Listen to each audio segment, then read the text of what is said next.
we'll just take questions for a few minutes. I know it's getting late and it's probably past the bedtime for some of you. But are there any questions? Yes, thank you. My comment is about patients with post-traumatic brain injury. Most times we see these patients, they will tell you, I wish I had broken my legs. People will see that my legs are broken. These people, they look okay, but they are not okay. We see many of them injured at work.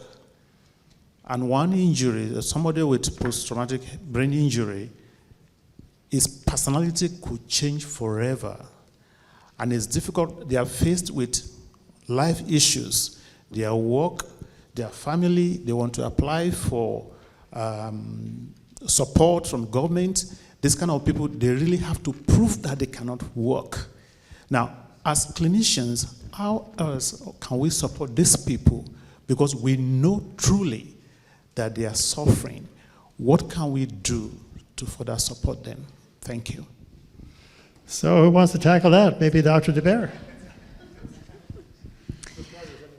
Okay, so I guess the first thing is looking at your local resources. So I can't speak to Edmonton, but I can speak to Calgary. So those individuals who do have persistent symptoms where they are unable to go back to their previous function, there are and growing more resources that you can then refer your patients to get support.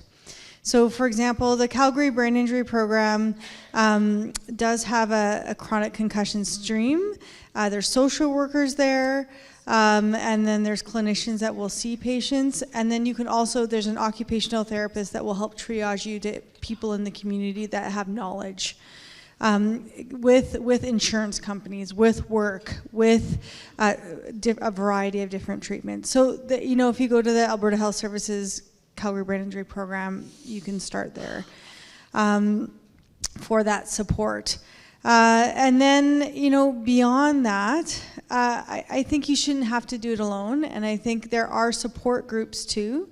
So again, if you, we're working with the primary care, the PCN right now to develop a pathway that specifically, like if you're, for example, your patient is saying, I can't go back to work because I can't read computer screens and everything I have to do is on a computer screen, right? So that part of that pathway will be, these are the individuals you should refer to, and this is how you can support your patient, and here are the handouts. Right now, the Ontario Neurotrauma Foundation has living guidelines that can help with that. The Alberta PCN pathway is going to be Alberta specific, so with resources within southern Alberta.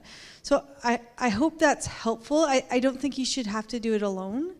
And I think using some of these resources that are already in place, you can reach out to. So there is evidence as well that concussion experienced doctors, physios, right? It's that concussion experience that's important. So accessing those interdisciplinary groups where they're having that interdisciplinary space is also is evidenced in getting through these tough spaces. So it's those group settings, those interdisciplinary settings where people will make change, right? So I do some work for the Workers' Compensation Board. The Workers' Compensation Board says that work is the best medicine. But do you want to have a crack at that question before we move on? Wow, sure. There is something about distraction. There is something about purpose, as I think I indicated in my talk, and part of what helps us navigate through the complex pathway of pain is to keep ourselves moving forward. So there is certainly, I think in terms of quality of life, you may not be able to do everything you want, but if you can do something, especially things that help distract you, especially things that you find meaningful, then that's a good thing. Like work. Like work. Thank you. Next question, please. Hi. I was just wondering if anyone can comment on the use of heart rate variability as like a tangible means of managing stress and the efficacy of that for patients in daily life, for making choices about how they advocate for themselves in all aspects of their life. And then second to that, if anyone can comment on polyvagal theory as it relates to neural sensitivity, I'm all ears. Who wants to take that? Boy, we're saving all these great big questions for the very end. I mean, wow, that's great. Okay, I can't speak to your second question, sorry, but so we've just had a paper accepted looking at heart rate variability that looks at patients with persistent post-concussion syndrome versus those that are age and sex matched controls. And when we look at heart rate variability and the indicators and parameters of that, they are significantly different or altered compared to age and sex matched controls. So these patients that are struggling, and most of them have post-traumatic headaches as their primary symptom, these patients who are struggling in the sympathetic realm have evidence of heart rate variability abnormalities compared to age and sex matched controls. So I can say that. Now, at the Foothills Hospital, I work at the Calgary Brain Injury Program, and our social workers use a program called Heart Math. And our patients love it. And that uses a variety of techniques, mindfulness, deep breathing, and it's really helpful. So I don't know if that's helpful for your question, but. So what I want to know, Dr. Debert, is how does this platelet-rich plasma stuff work? Oh, my colleague's gone. Brian Ramabar is saying he does a lot of interventional spine and injections. So PRP, basically, it's used as a regenerative and anti-inflammatory mechanism. So basically, these patients come in, so they get their blood taken, we spin it down, and this is how I explain it to patients, and we take all the good stuff out. And the good stuff is what's going to help you regenerate and provide an anti-inflammatory approach that is autonomous. So it's within your own blood.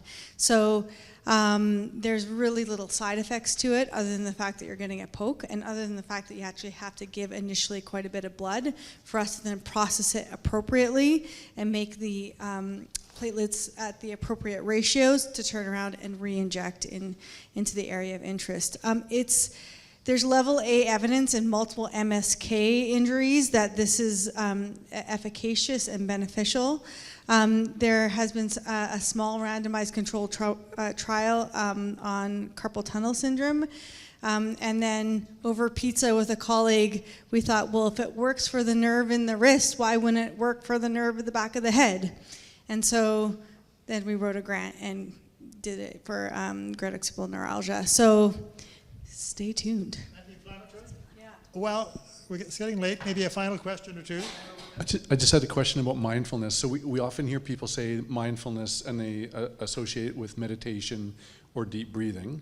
A definition I heard for mindfulness, which I thought was interesting, was paying attention to what you're paying attention to. So as a physio, I'm wondering if engaging the client in the stuff that you're doing in them and having them be that truly active participant, is that classified as mindfulness in your opinion? Yes. That is, the goal is to really focus your thoughts on what you're doing and being in the moment. That is the essence of it. There are many different types of mindfulness, but you've got it. And again, if people can do that in the presence of somebody else who's guiding them through that initially, boy, that's money. That's why the physios just do such a great job, is because they help people with that process. So 100%, I mean, mindfulness, like you say, we often have preconceived notions of what that is, but it's being able to really focus your thoughts and stop the distraction of other thoughts that often just flood your mind. Do you think that driving is a good form of mindfulness? It can be, yeah. Yeah, because I drove here this afternoon and, 120 kilometers an hour, I was pretty mindful. A question over there. Yes? Who has the mic? I'm just wondering, as far as the mindfulness piece also goes, in different therapies like EMDR, ACT, SE, we do use mindfulness, we're using cognitive components as well as purpose. So I'm curious, when we're kind of looking at the concussions, if those are also effective, or if we really want to like divide them up separately. Yeah, so EMDR is a specific protocol that we use. It's kind of interesting theory behind it, but when we move forward, we have to scan our environment. And often when we are frozen in fear, which is a big part of trauma, we stop moving. And so the eye movement is actually engaging the processes that move us forward in the environment. But it is specialized to trauma. Mindfulness is really a separate practice, like cognitive behavior therapists, and you're going to have a few talk today, but they really have set protocols as opposed to mindfulness, which is more a generic approach, which again is engaging the parasympathetic system, it's engaging breathing, it's engaging all the relaxation processes. So it's not specific to targeting your thoughts. Is there a last burning question, or shall we call it quits? Microphone. I apologize because this is more of a comment than a question. But you mentioned how with migraine, physio might not necessarily be as indicated because it's a bit of a trickier beast. And as someone who's recovered from chronic migraine and a physio who now focuses exclusively on migraine, it's something I'm really passionate about, empowering other physiotherapists to feel more confident in all the different ways that they can help with migraine management, because I think we do have a huge role to play. So just for the physios in the room, there will be a joint presentation between Migraine Canada, the Alberta Physio Association, and myself in January. So if you want more information about that, just come find me after. So if I just might say something too, the migraine process is tricky. But we do have a space. I think we just need to know what part of the migraine we're actually dealing with, right? And how to help a person cope and manage and take some triggers away, right?